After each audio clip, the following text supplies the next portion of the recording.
नमस्कार मित्रांनो, आज या मालिकेमध्ये आपण पाहणार आहोत. अनिका चिडचिड करत असते. रागिनी तिला खूप समजावून सांगण्याचा प्रयत्न करते, पण अनिका काय शांत बसायला तयारच नसते. सगळी प्रॉपर्टी माझी होणार होती आणि आता आली ती गावछाप. माझ्या रिशला सुद्धा माझ्याकडनं घ्यायचा प्रयत्न करतीये. मी ते होऊ देणार नाही. म्हणते हे होऊ देणार नाही. माझा रिश तिचा कधीच होणार नाही. असं झालं ना तर इथे तिला मारीन किंवा स्वतः मरीन मी. तिने म्हणते अनिका इकडे आणि जरा शांत बस बरं. असं बोलायचं नसतंय. मला काही शिकू नको. मी जे बोलती ना ते करेल. मी तिला मारेल किंवा मी मरेल. I will do it. माझ्या रीस शिवाय राहूच शकत नाहीये. अगदी वेडी झालेली असती ही अनिका. गिरी म्हणते अनिका जरा शांत बस ना. आजी काहीतरी मॅनेज करेल, तू रिलॅक्स. कामिनीने आता कमळीला अगदी ओढत ओढत आणलेलं असतं आणि अनिकाच्या बेडवर अशी धाडकन लोटून देते. कमळी आता विचारी एवढासा चेहरा घेऊन या सगळ्यांकडे बघत असते. कामिनी म्हणते काय गये, या घरची नात व्हायचं स्वप्न आहे ना तुझं? ना ग, तुला काय वाटलं का सोपं आहे का? कामिनी म्हणते सगळ्या जगाला फसव, आम्हाला नाही फसवू शकणार तू. मला, रागिनीला, अनिकाला कधीच फसवू शकणार नाहीयेस आणि आम्ही कुणीच मान्य करणार नाही की तू अन्नपूर्णाची नात आहे, कळलं का? गे नात होण्याचं खोटं खोटं काय नाटक लावलंय? पुराव्यांचा कोणता खेळ मांडलाय ग? मी म्हणते असे लाख खेळ केलेत मी.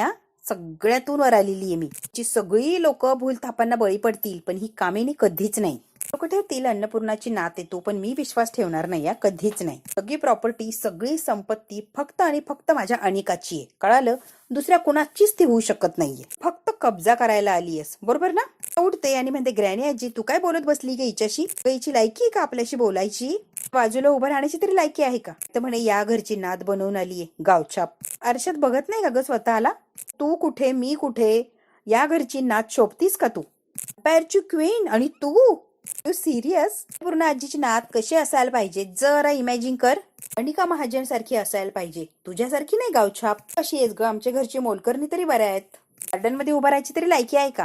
कामिनी म्हणते जाऊ दे ग अनिका. कामिनी आता कमळीचा हात पकडते. राणीला स्वप्न पडत असतील ना, आपण वाटत असेल आपण श्रीमंत व्हावं, मोठ्या घरात राहावं, त्याच्यासारखं सुखात जगावं. कमळीचा हात पिरगळलेला असतो आणि म्हणून तर असलं सोंग घेऊन आली की ही. राहायचंय तुला? पोरात असं कमळीचा हात पिरगळलेला असतो. कामिनीने आली आहेस, तुला राहायचंय तर राहा. मी तुला अशी जगू देणार नाही या घरात. कोण आहे माहितीये का तुला? नागिन आहे नागिन. डाऊन्स केल्याशिवाय सोडत नसते.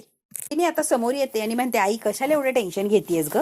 ही घरात आहे, मी घरात आहे. सुखाने जगू देईल का? एक मिनिट सुद्धा नाही. का म्हणते मी सुद्धा हिला जगू देणार नाहीये. म्हणते मी तुला या घरात राहूच देणार नाही. तर तू राहिली ना मी जिवंतच ठेवणार नाही, कळलं? मी आता कमळीला त्रास देत असते, मारत असते, हात पिरगळत असते, खूप काही बोलत असते. तेवढ्यात बरोबर राजन आलेले असतात आणि राजांनी रेड हँड पकडलेली असते. ही कामिनी किती खालच्या पातळीला जाऊ शकते. जोरात आत्ते असं ओरडता का राजन कमळी जवळ येतात. बरी आहेस का बाळा? कमळी म्हणते हो बरी आहे. राजन आता या तिघींना सुद्धा बोलतात काय चालवलंय तुम्ही? जी मोठी मुलगी आहे, लक्षात ठेवायचं. या घरची मोठी नात आहे. म्हणतात तिला जर त्रास झाला तर माझ्यापेक्षा वाईट माणूस दुसरा कुठलाच नसणार आहे, लक्षात ठेवायचं. त्यांना पण सांगून ठेवतो मी. जर परत त्रास देण्याचा प्रयत्न केला अशी अवस्था करेल ना मी, सुद्धा करणार नाही. अशी काय तुमची वाईट अवस्था करेल. राजन म्हणतात कमळी ये बाळा तुझी रूम दाखवतो तुला. आणि राजन आता कमळीला घेऊन चाललेले असतात तिच्या रूम मध्ये. कमळी अगदी मासूम झालेली असते आणि हे जे बोलला किंवा जे टॉर्चर केलं ते सगळं बिचारीने सहन केलेलं असतं. ते निघून गेल्यावर अनिका हातपाय आपटते आणि रागिनी म्हणते आई राजनचं हे रूप मी पहिल्यांदाच बघितलंय. बघ की किती चिडला होता. डेअरिंग कुठून आली त्याच्यामध्ये?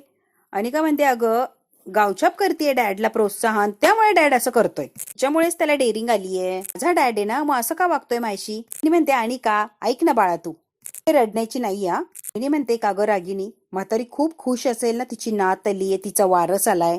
या म्हातारीच्या मोठ्या नातीमुळे माझ्या अनिकाला सगळं मिळता जागेवर राहिलं. तिच्यामुळे माझ्या अनिकाला तिचा हक्क नाही मिळाला. ती काय म्हातारीच्या नातीची वाट लावेल ना की लक्षात राहील बघ. तर सोय नाही अशी काय वाट लावेल.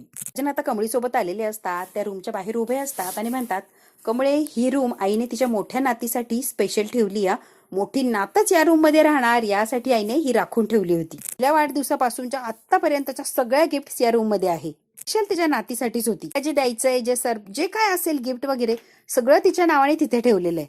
बरंच काही आत या रूम मध्ये तू गेली की तुला सगळंच काही कळेल बघ. लॉक वगैरे लावलेलं असतं त्याला. राजन आता लॉक उघडायला लागतात. कमळी म्हणते काका थांबा, खोली माझी नाहीये काका, मी नाही जाऊ शकत. राजन म्हणतो का काय झालं? अगं मोठ्या नातीसाठीच तयार केली आणि तुझाच अधिकार आहे तो कमळी. या रूम मध्ये फक्त तूच राहू शकते किंवा तू जाऊ शकते, बाकी कोणीच नाही. कमळी म्हणते तेच तर सांगायलोय मी.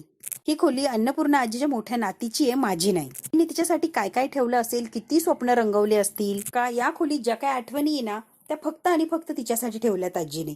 आणि ह्या तिनेच हे कराव्यात. आजीने आणि त्यांच्या नातीने एकत्र जगावी यासाठी ठेवली. ही फक्त खोली नाही तर इतक्या वर्षांची तपश्चर्या आहे आपल्या आजींची. माझं प्रतीक येते काका. आजीनं तिच्या नातीसाठी ठेवलेलं सगळंच काही.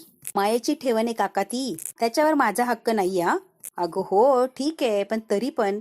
कमळी म्हणते नाही काका, आता पण बिन काहीच नको. मी म्हटले ना मला नाही थांबायचंय, त्या खोलीत मला जायचंच नाहीये. अन्नपूर्ण आजीच्या खोलीतच झोपतो, मला नको वेगळी खोली. त्यांना पण आधार वाटेल आणि मलाही छान वाटेल. पण त्यांच्यासोबत जास्तीत जास्त वेळ घालवता येईल तीच खोली आजपासून माझी. कमळीच्या या बोलण्याचं राजनला फार असं कौतुक वाटलेलं असतं. राजन म्हणतात वयाने जरी लहान असली ना, समज उमज मोठ्यांना लाजवेल अशी काय. इतकी कशी हुशार आणि गुणी आहेस ग तू. माहित नाही या कमळी माझी मुलगी कुठं आहे, कशी आहे, काय, पण ती परफेक्ट तुझ्यासारखीच असावी असं मला वाटतं. कारण तू खरंच माझी मुलगी म्हणून शोभतीस. अशीच माझी मुलगी असावी. ती तूच असती तर मला किती आनंद झाला असता, मी तुला हे शब्दात सांगू शकत नाही. पण असू दे आता. कमळीलाही खूप छान वाटतं राजन कौतुक करतात तेव्हा. ती म्हणते बास, इथून पुढे या विषयावर परत बोलायचंच नाही, या विषयाकडे वळायचंच नाही. तिला सुद्धा कान असतात. आजपासून मी तुमची लेक आणि तुम्ही माझे बाप. राजन आणि कमळी आता निघालेले असतात अन्नपूर्णा आजीच्या रूमकडे यायला. तेवढ्यात काय कामिनी आलेली असते आणि काय गे थेरडे झोपलीस का. अन्नपूर्णा आजीचा गळा पकडते. खूप आनंद झालाय ना तुझी मोठी नात आलीये म्हणून. ए थेरडे. त्यातल्या मनात फार आनंद होत असेल हो की नाही. तुला एक सिक्रेट सांगायला आलीये मी खास, माहिती का. तुझी जी अवस्था केली ना मी ही अशी लोळ्यासारखी, तीच अवस्था तुझ्या नातीची करणार आहे मी. तिची हालत तुझ्यासारखीच करणार आहे मी. अशी काय तिला त्रास देणार, रोज एक एक दिवस तिला इतकी छळणार आहे मी की तू विचार सुद्धा करणार नाही. आणि हो अगं तुझ्यासारखी अवस्था तर करणारच, पण तिला टॉर्चर इतकं करणार आहे. आणि त्या गोष्टीला मी सुरुवात सुद्धा केलीये. इथून मी घेऊन गेले तिला आणि डायरेक्ट वर नेली आणि अशी काय धमकावली ना मी. आता असा पिरगळला ना मी की बघ. गया करायला लागली. फार दुखत होतो. सोड सोड गयावया करत होती. घाबरली होती ती, खूप घाबरली होती. ताप सुद्धा करायला लागली ती लगेच. मी अन्नपूर्णा आजीला धमकावत असते, टॉर्चर करत असते. बाबा बघत असतात. बाबांनाही खूप त्रास होतो, पण ते कुणाचीच काहीच मदत करू शकत नसतात. ते खूप लाचार झालेले असतात आणि स्वतःला त्यांना राग येत असतो. काय करणार ग बहिणी, तुझी नात व्हायची खूप हौस आहे ना तिला, मग हौस तर भागवायला लागणार ना. आता एवढी किंमत चुकवायला लागणार तिला. रोज तिला घाबरवणार, रोज तिला टॉर्चर करणार, अशी काय तिला वागणूक देणार ना की तिला पश्चाताप होणार. आपण काय हिची नात म्हणून इथं आलो आणि या अडचणीत फसलो. इतकी काय तिला घाबरवून ठेवणार ना की ती पळूनच गेली पाहिजे बघ. रोज तिला त्रास सहन करायला लागणार, टॉर्चर सहन करायला लागणार, इतक्या वेदना देणार तिला की ती पळून जाणार म्हणजे जाणारच. तू बघतच राग काय हालत करते मी तिची. एकदा का तिचा आत्मविश्वास खचला, संपला की मग सगळं थांबलं. आत्मविश्वासच संपला तर तिच्याकडे काहीच उरणार नाही. मग काय एका मिनिटात सगळी बाजी माझी. काय शेवटचा वार करायचा कामिनीने आणि मोकळं व्हायचं. अन्नपूर्णा आजी इतकी घाबरलेली असते. कामिनी अन्नपूर्णा आजीला तर टॉर्चर करत असते. आता कमळीकडे मोर्चा वळवलेला असतो. हे ऐकून अन्नपूर्णा आजीला खूप भीती वाटते, कारण तिला माहिती असतं कामिनी काहीही करू शकते. अन्नपूर्णा आजीचा गळा असा पक्का पकडलेला असतो की सोडायलाच तयार नसते. अगदी आजीचा आवाज बंद व्हायला लागलेला असतो. आता मात्र सगळ्या हद्दी पार झालेले असतात. कमळीची सहनशीलता संपलेली असते. असा काय कामिनीचा हात पकडते कमळी. इकडे तिकडे तोंड करायला लागलेली असते ही कामिनी. एका मिनिटात तिचा हात असा उलटा पिरगळलेला असतो. जसा मगाशी कमळीचा पिरगळला होता त्यापेक्षाही भयानक असा हात पिरगळलेला असतो. अगदी आईगा म्हणून एका मिनिटात ही रडायला लागलेली असते कामिनी. ते सुद्धा हात कमळीने असे मागे आवळून धरलेले असतात आणि इतक्या वेदना होत असतात की बस सोड मला कमळे सोड. माहितीये का कुणाला नडतीये तू. मी काहीही करू शकते हा कामिनी. मी तुला मी जिवंत ठेवणार नाही हा. कमळी म्हणते मला चांगलंच माहितीये तू कोण आहेस, तुला चांगलीच ओळखून आहे ग मी. तर मी कोण आहे ना आता तुला दाखवते. ध्यानात घ्यायचं आणि डोक्यात फिट्ट बसवायचं. काय गे मगाशी तुला काय वाटलं, मगाशी गप्प बसले म्हणजे तुला घाबरले मी. त्याचा अर्थ घेतला ग लगेच. वाटलं मी घाबरले, पण तुला माहित नाहीये घाबरणं काय असतं. मी तुला दाखवून देते घाबरणं काय असतं. महाराजांचा मावळा आहे आणि मावळा कधी बी घाबरत नसतो. करायचं कसं ना एवढंच महाराजांनी शिकवलंय आम्हाला. वाटलं तुला माझ्या वाटेत आली तरी पण मी गप्प बसले. माझ्या आजीच्या वाट्यात आली ना तर जिद्दी सोडणार नाही या. ना तिच्या समोर ढाल बनून उभी आहे एवढं लक्षात ठेवायचं. जर तिला त्रास द्यायला इथं आली ना तर बघा तुझ्या शब्दात तुला उत्तर दिला मी. तुझ्या शब्दात उत्तर द्यायला मागं पुढे सुद्धा बघणार नाही एवढं मात्र लक्षात ठेवा तू. कामिनीला अशी काय अद्दल घडवलेली असते हिने की बस. काय ओढत लावलेली असते कमळीने. अगदी फरफटलेलीच असते ही कामिनी. आणि कामिनी सुद्धा ज्या मगाशी कमळीने वेदना सोसल्या त्या दुप्पट वेदना आता कामिनी सोसत असते. कमळीने तिला फार वेदना दिलेली असते, अगदी ओढत चालवलेली असते, फरफटत तिला. चल बाहेर, तुला दाखवते. देवी आईच्या समोर नेऊन अशी जोरात आपटून दिलेली असते कामिनी. दुर्गेचं रूप धारण केलेलं असतं या कमळीने आणि कामिनीच्या समोर येऊन उभी राहते. अगदी कामिनीने खाली नजर केलेली असते आणि कमळी बरोबर तिच्या समोर बसलेली असते, अक्षित तोऱ्यामध्ये.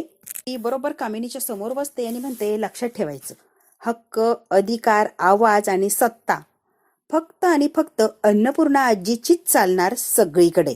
जे या कमळीचा चालणार हे तुझ्या डोक्यात फिट कर. कमळी ना आग हे आग, एवढं लक्षात ठेवा. कधी कोणाला पेटवेल ना भरोसा नाही.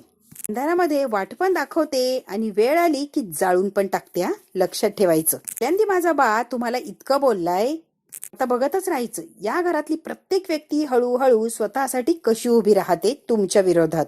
कमळी अशा चुटक्या वाजवते आणि कामिनीला म्हणते की तुम्ही केलेल्या सगळ्या पापांचा हिशोब माझ्या आजीच्या हातानेच होणार, बघत राहा. तुमच्या आज्या नातीच्या पाठीशी माझी तुळजाई आहे, त्यामुळे आम्हाला कुणालाच घाबरायची काही गरज नाहीये, कळतं का? तुम्ही आता ध्यानात ठेवायचं.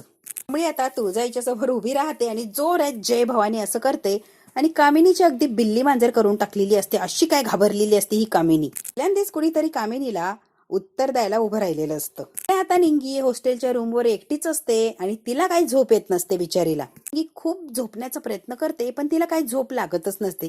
सारखी तिच्या कमळीची तिला आठवण येत असते. मुंबईत आल्यापासून पहिल्यांदाच ती निंगी त्या रूमवर एकटी पडलेली असते आणि आता तिला अजिबात करमतच नसतं त्या रूम मध्ये. आई तुळजाई लगेच धावा करते. निंगी, तिचं कसं होईल ग? कमळीची चिंता लागून राहिलेली असते या निंगीला. तर त्या घरात 3-3 चेटकिनी आहे आणि बिचारी कमळी कसा निभाव लागणार? बरोबर एकटी कमळी कशी लढल म्हणून निंगी आता इकडे रडायला लागलेली असते. समोर पुस्तकं असतात. निंगी विचार करता करता समोर त्या पुस्तकांवर नजर जाते. ती म्हणते, कमळी काय म्हणायची, झोप येत नसेल तर इकडून तिकडं कूस नाही बदलायची, तर उठून पुस्तक उघडून लगेच वाचायला घ्यायचं, म्हणजे बरोबर अभ्यासही होतो आणि अभ्यास करून करून बरोबर झोपही लागून जाते. तिने आता लगेच कमळीचं म्हणणं मनावर घेतलेलं असतं आणि अभ्यासासाठी बसते निंगी. निंगी आता एकटीच अभ्यास करत बसलेली असते. इकडे आता नयनतारा तिच्या रूम मध्ये असते आणि इकडून तिकडे सारख्या फेऱ्या मारत असतात. सतीश मात्र काहीतरी काम चाललेलं असतं. नयनताराला काही चैन लागत नसतं. आता नयनताराला एकच प्रश्न पडलेला असतो, जो सगळ्यांनाच पडलाय तसाच नयनताराला पडलेला असतो, की कमळी अन्नपूर्णा आजीची नात कशी असू शकते? त्यांचा काही संबंध नाही, काही नातं नाही. अचानक ही अन्नपूर्णा आजीची नात किंवा राजांची मुलगी कशी झाली याची लिंक काही नयनताराला लागत नसते. त्यात नक्कीच काहीतरी गडबड असली पाहिजे. पण सगळे पुरावे कमळीच अन्नपूर्णा आजीची नात आहे असंच सांगताय. असे काय पुरावे होते? सगळे अगदी खरे आणि परफेक्ट. पण हे कसं आहे हेच मला कळत नाहीये. नयनतारा तिच्या डोक्याला खूप असा त्रास देत असते की हे शक्यच कसं आहे. ते सिद्ध सुद्धा झालंय की तीच राजांची मुलगी आणि अन्नपूर्णाची नात आहे. आता ही विचार करते. हे सतीश बघतात, काय मॅडम कसला विचार चाललाय आणि कसलं टेन्शन तुम्हाला? म्हणतात, अन्नपूर्णा आजीची नात तिच्याबद्दल विचार करतेय का तू? नयनतारा आता जरा बेडवर बसते आणि रिलॅक्स होते. सतीश, जे काही घडलं ना ते सगळ्यांसाठीच सरप्राईज तर होतंच आणि शॉकिंग सुद्धा होतं.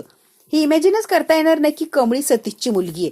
सगळ्यांसारखं मलाही तोच प्रश्न पडलाय. माहितीये का सतीश, तिथे अन्नपूर्णा आजीची नात येणं त्यांच्यासाठी जीवनदान ठरलं. अगदी त्यांची अवस्था खूप खूप वाईट झाली होती. त्यांची नात आली हे कळालं की जरा जीवात जीव आला त्यांच्या. अन्नपूर्णा ताईंसाठी आनंदच आहे रे, त्यांची नात मिळाली किंवा त्यांची जी परिस्थिती ती सुधारायला लागली आता. आणि ती नात कमळी असणं सरप्राईज आहे की कमळी त्यांची नात आहे. पण त्यांची नात कमळी आहे याच्यासाठी सगळे काही पुरावे आणले आणि त्यावरून ते सिद्ध होतं की हीच राजांची मुलगी आणि अन्नपूर्णाची नात आहे. त्यामुळे मन कितीही नाही म्हणत असलं तर पुरावे बघून तरी विश्वास ठेवायलाच लागला प्रत्येकाला. सगळं काही सिद्ध केलं, विश्वास ठेवायला लावला. इनफॅक्ट मी सुद्धा तिचं अभिनंदन केलं. आजीची काळजी घे, त्यांना बरं कर. माझं लॉजिकल जे माइंड आहे ना ते मला शांत बसू देत नाहीये. समोर तर दिसलं मला, त्यावेळेस एक्सेप्टही केलं. आता मात्र विचार येतोय की राजांचं आणि कमळीचं काय नातं आणि कसं काय नातं. मला हेच कळत नाहीये की ती राजांची मुलगी कशी आहे. राहून राहून एकच प्रश्न नयनताराला पडत असतो आणि त्याचं उत्तर तिला काहीही करून मिळवायचं असतं. म्हणतात, कसला शब्द दिलाय नयनतारा? काय नाही, फार काय एवढं महत्वाचं नाहीये सांगण्यासारखं. असू द्या, तसं तीच खूप उशीर झालाय, तुम्ही चेंज करा आणि झोपून घ्या बरं. तारा म्हणते, मी स्वप्नातही विचार केला नव्हता मी शब्द देऊन बसेल आणि असं काहीतरी घडेल. याच्यावर मला विश्वासच बसत नाहीये. दुसऱ्या दिवशी सकाळी सकाळी कमळी छान अशी तयार झालेली असते. बाबांचंही खाणं पिणं बघितलेलं असतं. अन्नपूर्णा आजीलाही आंघोळ वगैरे घालून छान अशी तयार करत असते आणि लहानपणच्या सगळ्या काही गप्पा गोष्टी अन्नपूर्णा आजी सोबत ती करत असते. मला अशीच तयार करायची, सकाळी सकाळी अशीच छान तयार करून द्यायची. मी म्हणते आजी रोज केस विंचरले पाहिजे ना. माझी आई म्हणते केस जर रोज विंचरले नाही तर केसामध्ये जटा होतात, त्यामुळे ते रोज विंचरायलाच लागतात. आता तेवढ्यात राजन आलेले असतात आणि कमळीकडे बघतात. पूर्ण आजीला छान असं तयार केलेलं असतं, फ्रेश दिसायला लागलेले असतात. कमळी म्हणते आजी काय भारी दिसताय हो तुम्ही. आजोबा आजी कशा दिसताय, आणि वळून बघ तिथं काय मागे राजन उभे असतात. एक नंबर दिसतात ना. आजोबा आता हसतात कमळीच्या या बोलण्यावर. की नाही राजन काका. राजन हो असं म्हणतात. मी आता बाबांना देवी आईच्या समोर आणून उभं करते आणि राजन अन्नपूर्णा आजीला आणतात. तिचा आशीर्वाद घ्यायला चौघेही आता देवीच्या बरोबर समोर असे उभे असतात. तिच्या येण्याने अन्नपूर्णा आजीमध्ये बराच फरक पडलेला असतो आणि त्यांना चांगला प्रोग्रेस असतो त्यांच्या बऱ्या होण्यामध्ये. नाहीतर अगदी त्या मेलेल्या मुर्द्यासारख्या पडून असायच्या. आता स्वतः चालूही शकतात किंवा जे सांगितलं ते त्यांना कळत सुद्धा असतं. अन्नपूर्णा आजीला कमळीने हात जोडायला लावलेले असतात, त्या काही हात जोडतच नाही. कमळी त्यांच्या समोर येऊन उभी राहते. ते हात स्वतःच्या हातात घेते आणि दोन्ही हात जोडते आणि असेच हात ठेवा असं अन्नपूर्णा आजीला खुणावते. आता वक्रतुंड महाकाय म्हणायला लागलेली असते. एकदम ती हळूहळू म्हणत असते. अन्नपूर्णा आजी एखादा अर्ध शब्द बोलते की काय याची वाट बघत असते कमळी. आणि आता मंत्र बोलतच असते आणि पटकन माघारी वळून अन्नपूर्णा आजीकडे बघते तर कमळीच्या डोळ्यात पाणी आलेलं असतं. तिला वाईट वाटतं अन्नपूर्णा आजीची ती अवस्था बघून. ती राजनकडे बघते आणि स्वतःचं रडू आवरते. आता देवाचं दर्शन वगैरे घेऊन झालेलं असतं. आता आजोबांच्या जवळ येते कमळी. म्हणते इथून पुढे तुमची नात आहे म्हणून मी कॉलेजला जाणार आहे आजपासून. अन्नपूर्णा या नावाला बट्टा लागल असं मी काहीच करणार नाही. मी काळजी करू नका आणि मला आशीर्वाद द्या. कमळी आता अन्नपूर्णा आजीच्या पुढे येऊन उभी राहते. तुमच्या नावाचा अपमान होणार असं मी कधीच काही वागणार नाही, असं मला तुम्ही आशीर्वाद द्या आजी. आता अन्नपूर्णा आजीच्या पाया पडते आणि आशीर्वाद घेण्यासाठी खाली वाकलेली असते. अन्नपूर्णा आजीचा हात घेतात आणि कमळीच्या डोक्यावर ठेवतात. अन्नपूर्णा आजीने जणू काही कमळीला आशीर्वाद दिलेला असतो. पूर्ण आजी कमळीला आशीर्वाद देतात. कमळीच्या डोळ्यात चटकन असं पाणी आलेलं असतं. बघू आता अन्नपूर्णा आजी हळूहळू बोलायला लागतील का, किंवा कमळी काय बोलतीये त्यांना कळेल का. मित्रांनो, आपल्याला हे जर बघायचं असेल तर बघायला लागणार पुढचा भाग. पुढच्या भागात काय होणार आहे अगदी थोडक्यात बघायचं. निकाने ती सर्वंट असते, तिला ग्लास फुटलेला असतो त्याच्या काचा वेचायला लावते आणि ती जेव्हा काचा वेचायला जाते तिच्या हातावर लगेच पाय ठेवलेला असतो अनिकाने आणि तिच्या हातात सगळ्या त्या ग्लासच्या काचा घुसलेल्या असतात. ती ओरडत असते, रडत असते. अनिका मात्र पाय काढायला काय तयार नसते. तेवढ्यात काय कमळी येऊन उभी राहते. अनिका ती पाय देऊन उभीच असते. कमळी येते आणि जोरात तिला अशी लांब खेचते. तू काय करते, कळतंय का तुला. ताई उठा आणि त्या बाईला तिथून जायला लावते. काय गये, तुला काय वाटतं तू काहीही करशील आणि मी बघत उभी राहील. या काचा उचलायच्या आणि काचा जर उचलल्या नाही ना तर असं काय हात पिरगळील की महिनाभर काम करणार नाही.